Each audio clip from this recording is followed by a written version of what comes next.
Hello and welcome to the complete Unity game development bootcamp.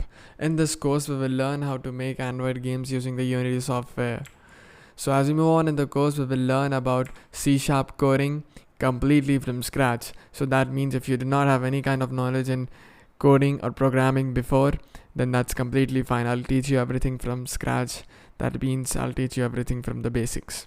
So after learning all of the coding and stuff like that related to Unity, we will make games like these.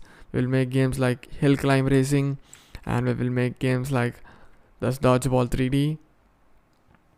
And as you all can see, we will make this Space Elevator 3D as well. And not only that, in this course we will also learn how to use version controlling using GitHub, and we will learn how to upload games on the Play Store.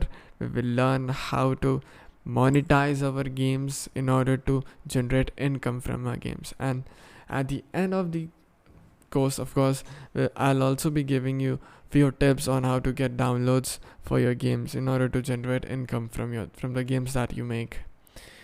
So yeah guys, what are you waiting for? Join now and become the Unity game developer.